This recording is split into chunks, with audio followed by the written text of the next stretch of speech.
Yo la team, j'espère que vous allez bien et que vous passez une excellente journée. Quel plaisir de se retrouver ce jeudi à 17 h car on va parler Ligue 1. Vous le savez, le championnat reprend demain avec Monaco qui reçoit le FC Nantes. Et vous avez été nombreux à vouloir le format de Julien dans les vidéos. 10 scores exacts, 10 pronostics à vous proposer. Juste avant de détailler clairement cette nouvelle journée de Ligue 1, je vous invite clairement à mettre votre plus beau pouce bleu dans la vidéo. Si vous aimez ce genre de format, si vous voulez qu'on continue tout au long de la saison, explosez-moi cette barre de pouces bleus. Vous avez aussi dans la description tous mes réseaux sociaux, que ce soit le canal Telegram personnel, Débrief Pronofoot, mais surtout celui de la team Parieur. Vous le savez maintenant, j'en parle souvent, le site internet qu'on tient avec Julien Bien. On est quasiment 32 000 membres sur le canal Telegram, sûrement le canal Telegram qui parle de pronostics sportifs le plus connu de cette plateforme. Vous pouvez également me rejoindre sur Instagram et aussi vous abonner à la chaîne car tous les soirs à 20 h, on parle pronostics sportifs sur la chaîne. Activez la petite cloche, rejoignez-nous sur Telegram et vous aurez l'intégralité de tous nos pronostics gratuits avec Julien. On part la team tout de suite sur les 10 rencontres de Ligue 1. On commence avec Monaco qui reçoit le FC Nantes. On l'a vu, Monaco qui est plutôt en forme après sa victoire contre Prague et qui surtout à domicile sort d'une saison extraordinaire. La meilleure équipe à domicile.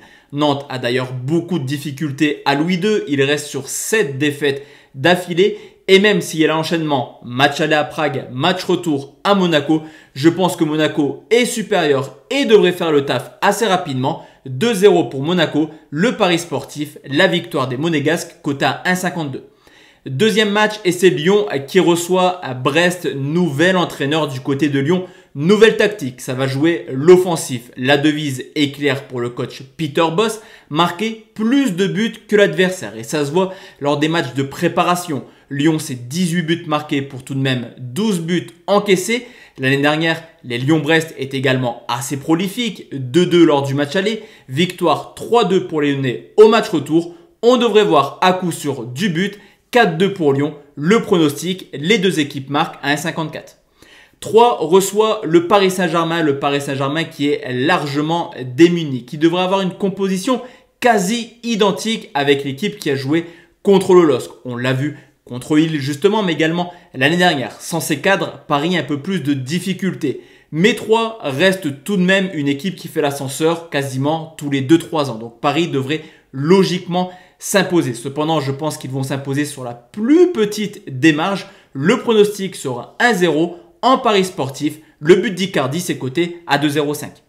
Rennes reçoit Lens. Les Lensois, la très belle surprise de l'année dernière qui ont failli se qualifier pour la Conference League. C'est d'ailleurs Rennes qui s'est qualifié pour cette compétition. Mais on l'a vu lors des matchs amicaux. Même si ce n'est pas un vrai révélateur, ça reste quand même des matchs de préparation. Les Rennais ne sont pas au top actuellement. Au contraire de Lens qui reste plutôt sur des belles prestations.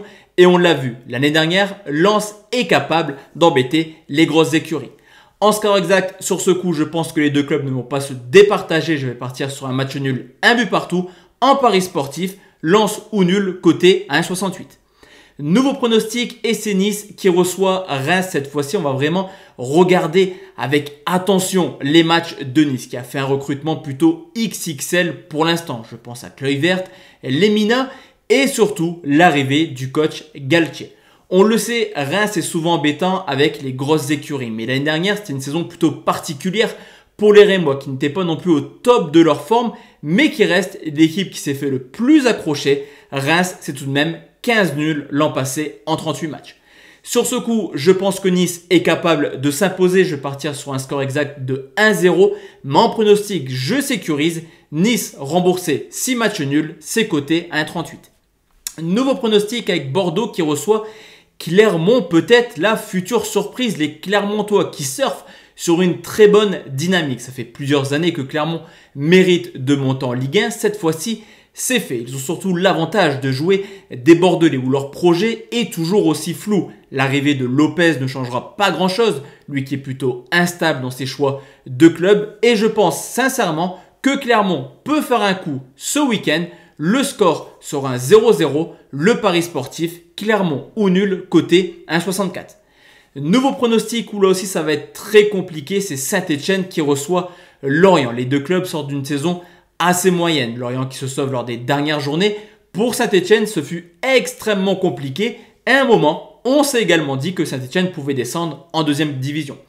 Le point positif, clairement, pour Saint-Etienne, c'est le retour du public. Eux qui ont remporté seulement 5 matchs l'an passé en 19 rencontres sont capables largement de battre des Lorientais qui ont tout simplement terminé à la dernière place au niveau du classement extérieur. Sur ce coup, je sécurise également. Je vais partir sur une victoire des Verts sur le score de 2-1. Mais en pari sportif, je vous propose victoire de Saint-Etienne, rembourser 6 matchs nuls, côté 1,54. Strasbourg reçoit Angers, deux clubs qui sont clairement en travaux. Loré est parti de Strasbourg, Moulin est parti d'Angers. Ça sent à plein nez le match nul dans cette rencontre. D'ailleurs, l'avantage est plutôt du côté de Strasbourg car la présence de public va clairement faire du bien aux Alsaciens. Sur ce coup, je vais partir sur un match nul, un but partout. En pari sportif, je prends le match nul remboursé si Strasbourg s'impose. C'est coté 1,75. Une 9e match, la team, c'est le champion de France, mon club, le LOSC, qui se déplace à Metz. Alors, on a beaucoup parlé du LOSC avec les départs. Forcément, Galtier qui est parti, Maignan, mais également Soumaré. Mais pour l'instant, l'effectif reste inchangé. On le sait, il y aura des transferts. Je pense à Renato Sanchez. Mais quand on voit la prestation du LOSC contre Paris, on se dit clairement que ça peut tenir pour finir dans le top 5. D'ailleurs, le top 5, Metz a failli l'avoir l'année dernière, mais c'est surtout à cause de son parcours à domicile où ils enchaînaient les mauvaises performances et surtout ses prestations contre les grosses écuries. Metz, c'est seulement un point pris sur les 5 matchs à domicile contre le top 5. Sur ce coup, je pense que Lille est capable de s'imposer. Le score 1-0, le pari sportif, la victoire de Lille côté 1,75. Et enfin la team, le dernier pronostic, c'est un petit peu le choc de ce week-end. Montpellier qui reçoit l'Olympique de Marseille. Un petit peu comme Nice, j'ai hâte clairement de voir les Marseillais. Là aussi, le recrutement était plutôt cohérent et je pense, on verra au fur et à mesure de la saison, mais que Marseille pourrait retrouver la Ligue des Champions l'an prochain si la mayonnaise prend dans le club. Attention tout de même à Montpellier qui a terminé à la 4e place au niveau offensif l'an passé à domicile, qui a du talent avec Laborde, Mavididi, mais également Andy Delors. Je pense tout de même que Marseille est capable de s'imposer. Je vais partir sur une victoire 3-1. Mais en pari sportif, je vais prendre les deux équipes marques côté 1,64. Donc voici la team, mes 10 pronostics, mes 10 scores exacts pour cette nouvelle journée de Ligue 1, la première. D'ailleurs, excellente journée à tous et à toutes. On se retrouve ce soir à 20 h et la semaine prochaine pour parler déjà de la deuxième journée. Très bonne soirée la team. Ciao ciao.